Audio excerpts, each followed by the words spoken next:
my dear students, how are you? আশা করি অনেক ভালো আছো, সুন্দর আছো, সুস্থ আছো, চমৎকার আছো। তো আজকে আমরা যে বিষয়টা নিয়ে আলোচনা করব সেটা হচ্ছে লিঙ্গুইস্টিক্স। আর লিঙ্গুইস্টিক্সের একটা গুরুত্বপূর্ণ টপিক হচ্ছে ফনেটিক্স। ফনেটিক্সের ব্রাঞ্চ নিয়ে আজকে আমরা আলোচনা করব। তো আলোচনার শুরুতেই বলে রাখি যে তোমার যদি প্রপার স্পেকুলেশন উপলব্ধি না থাকে কোনো টপিকের উপরে, তাহলে সেটা পড়েও তুমি মজা পাবে না, প্লাস লিখতেও গেলেও তোমার কনসেপশনটা কিন্তু পুরোপুরি ক্লিয়ার থাকবে না। সো ফার্স্ট অফ অল আগে আমরা এটা জানি হোয়াট ইজ ফনেটিক্স। সংক্ষেপে যদি আমি বলতে চাই তাহলে হচ্ছে ফনেটিক্স হলো শব্দের শ্রেণী বিভাগ এবং স্পিচ সাউন্ডের যে ক্লাসিফিকেশন, এটা স্টাডি করাটাই হচ্ছে ফনেটিক্স।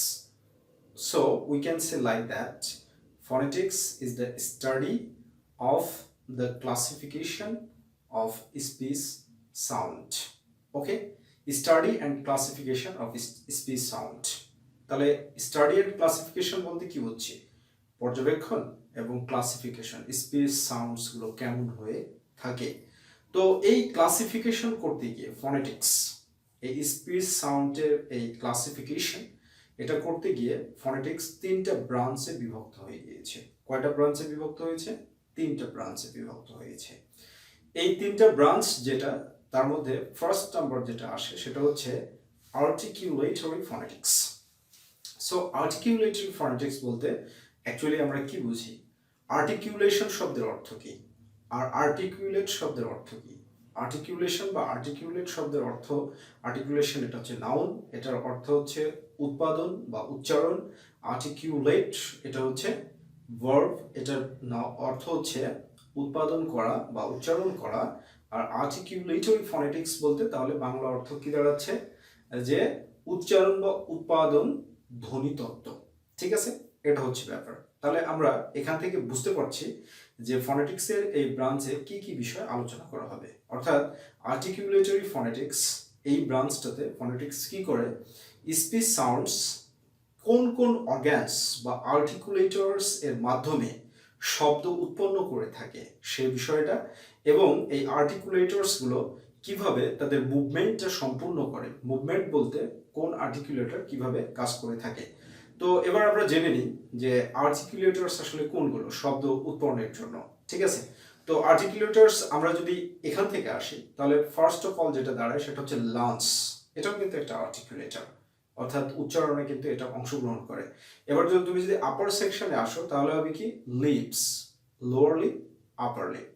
এবার তুমি যদি নোজের ক্ষেত্রে আসো তাহলে কি হবে? নোজ। এরপরে একটু ভিতরের দিকে যাও তাহলে কি হবে?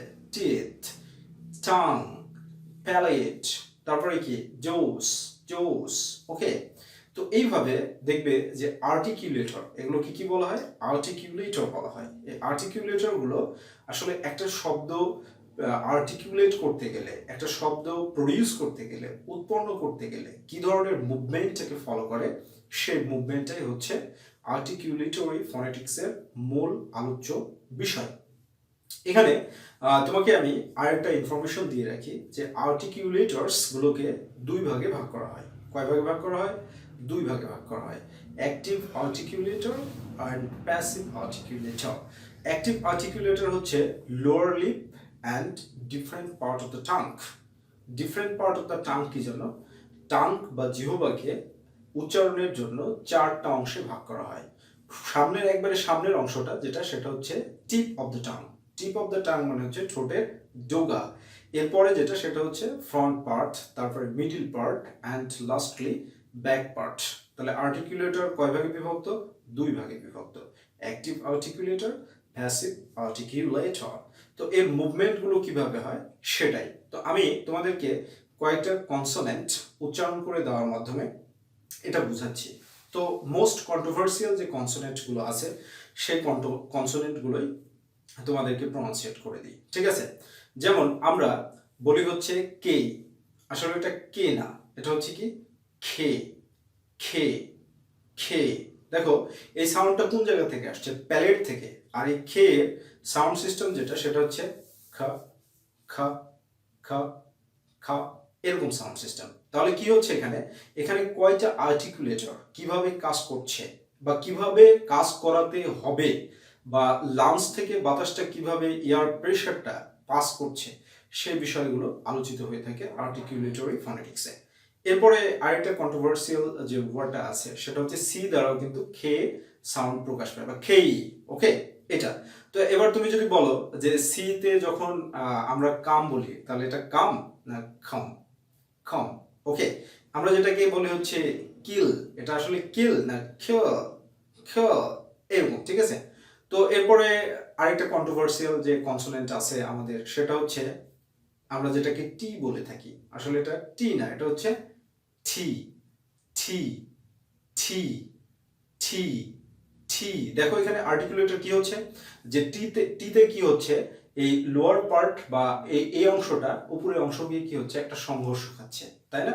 এই যে কিভাবে আসবে এটা, টি, টি। এটার সাউন্ড সিস্টেম কি, ছা, ছা, ছা, ছা, ছা, এরকম সাউন্ড সিস্টেম। তাহলে এইটা, এই যে আর্টিকুলেশনের জন্য এই যে মুভমেন্টটা কিভাবে নিয়ে আসতে হবে, এটার উপরে আসলে আমার ক্লাস থাকবে। তো তোমরা এগুলো দেখবে, because you are the students of English department and you have to be very perfect. যদি পারফেকশন না থাকে দেন ইউ নো হোয়াট, তোমার জন্য সামনের সময়গুলো অনেক ডিফিকাল্ট হবে। But if you have perfection then you can be the most important performer in your life, right? এটা তুমি হতে পারবে। তো এবার আরেকটা যে সাউন্ড আসে সেটা হচ্ছে ডি। আমরা এই ডিটাতে খুব একটা কন্ট্রোভার্সি নাই, তারপরে ডি এর সাউন্ডটা দেখো, ডি, ডি, ডি, অর্থাৎ সাউন্ড সিস্টেমটা কেমন, ডা, ডা, ডা, ডা। আর এটা কেমন, ছা, ছা, ছা, ডা, ছা, ডা, ছা, এরকম, লাইক দ্যাট। ওকে, তো এইগুলো কিভাবে আসলে কোন অর্গ্যানস বা আর্টিকুলেটর কিভাবে মুভমেন্ট করবে, কিভাবে কাজ করবে, এই বিষয়গুলোর উপরে ইনভেস্টিগেট করা, এই বিষয়গুলো নিয়ে বিশ্লেষণ করা ব্যাপকভাবে, গভীরভাবে যে শাখায় আসলে হয়ে থাকে সেটাই হচ্ছে আর্টিকুলেটরি ফনেটিক্স।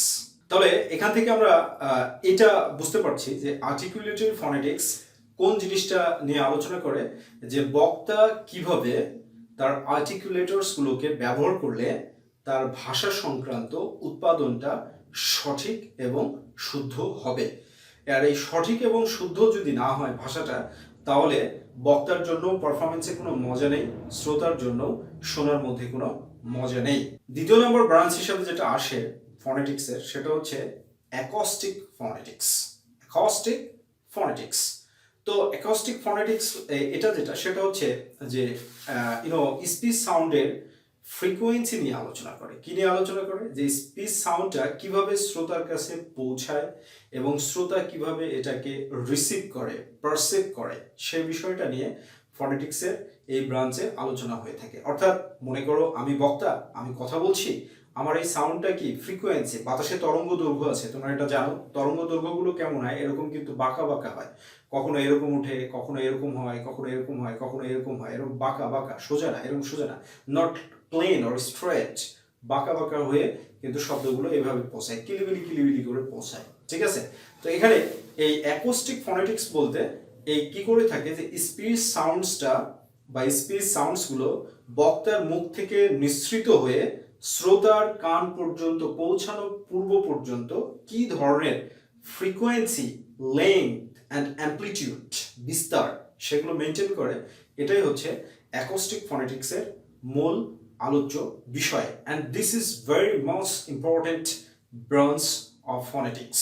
এটার পিছনে কারণ কি, কারণ যদি শব্দের তরঙ্গ দৈর্ঘ্য সঠিকভাবে না পৌঁছায় তাহলে কিন্তু শ্রোতা শুনতে পাবে না। এই জন্য এর একটা লেভেল নিয়ে আসা হয়েছে। আর এই অ্যাকস্টিকের উপরে কিন্তু ভিত্তি করে ইংলিশ শুধু না, সকল ভাষাতে long, short, stress, unstress, rhythm, intonation, এই বিষয়গুলো কিন্তু আসে, ঠিক আছে।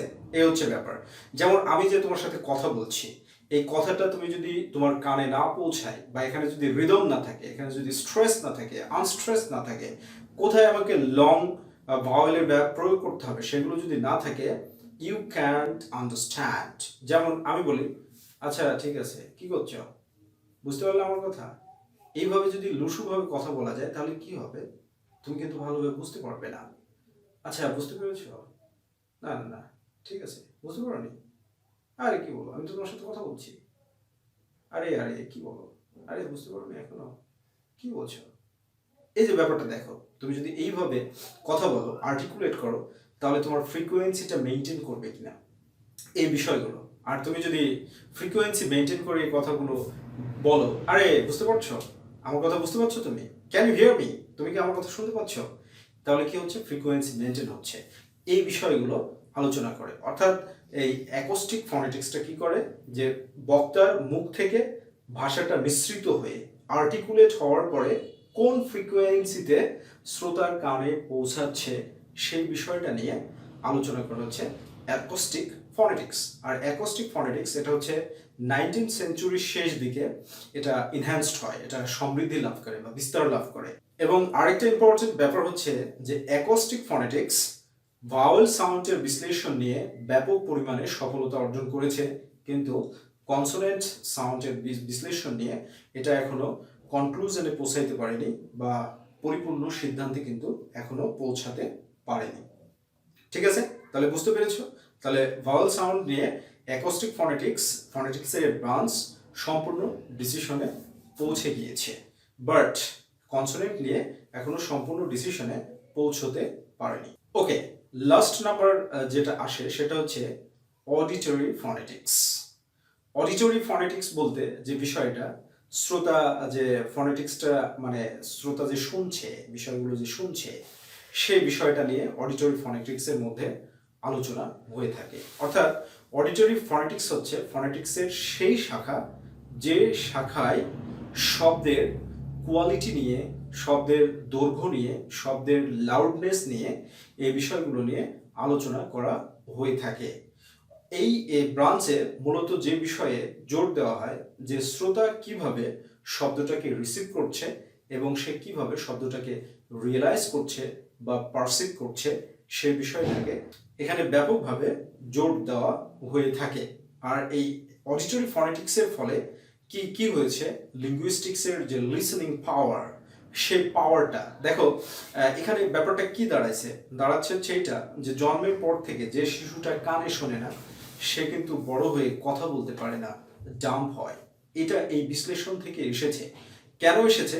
কারণ শব্দগুলো যখন লিসেনার, আমরা যখন এই পৃথিবীতে প্রথমে আসি, তখন কিন্তু আমরা লিসেনারের ভূমিকা পালন করি, উই আর নট স্পিকার।